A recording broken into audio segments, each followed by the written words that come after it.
Hello everyone, it's Shane Kanto, your Wasteland reviewer, and I'm here to review the new IFC documentary, The Torch, and this is from debut director Jim Farrell, who's taking on the story of legendary blues musician Buddy Guy and his protege, this inspiring young upstart, potentially could be star-in-the-making blues musician, guitarist Quinn Sullivan, and that is The Torch. Of the name is Buddy Guy trying to help develop this young man and pass that torch and carry that torch of blues music and the art that Chicago blues legend Buddy Guy has been really propelling for decades. And you have Buddy Guy, which I was very excited to check this film out because I'm a huge fan of the blues. I really like Buddy Guy. If you want to go check out my most recent Welcome to the Wasteland, where I talked about the Rolling Stones Shine a Light concert film, Buddy Guy made an appearance, and honestly, that was probably my favorite part of the whole entire show. He really brought a whole different kind of energy, and he is one of the last remaining of those legends of like Muddy Waters and Howlin Wolf and B.B. King. It's like there's not a whole lot of them left. And you see Buddy Guy, and you see his relationship with Quinn Sullivan.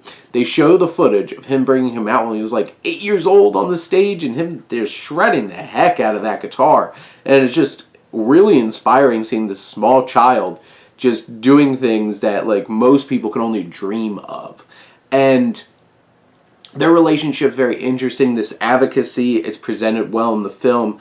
And there's some great interviews with a lot of different people. The ones that really stood out to me were with Joe Bonamassa, because he knows what this is like, because he started opening for B.B. King when he was a kid. And like, I'm a huge Joe Bonamassa fan. I love Black Country Communion, and being able to see him give his perspectives here.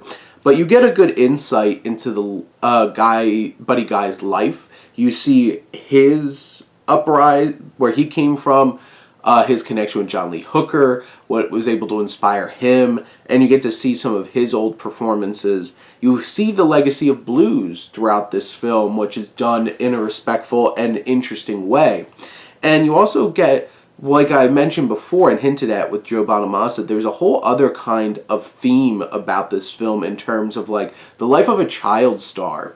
And Joe Bonamassa being like, yeah, once you turn 18, that novelty's gone. You're no longer a child star. You have to find your voice. You have to find your perspective. You have to find out what makes you special.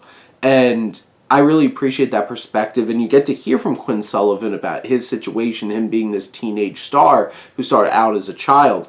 And, you know, it's a low-budget film. You can see the budget, definitely. But it might not be something that's like incredibly ambitious in terms of filmmaking perspective, but it's a great mix of interviews with the main focus of the film, because you have both of them who could speak for themselves. You have these other interviews to give perspective and lend added color to the story.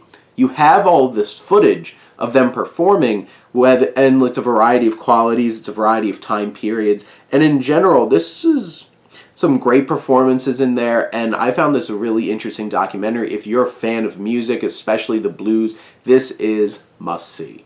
But those are my thoughts on The Torch. Let me know what you think, and let's talk some movies. But thank you as always for tuning in and supporting your Wasteland reviewer.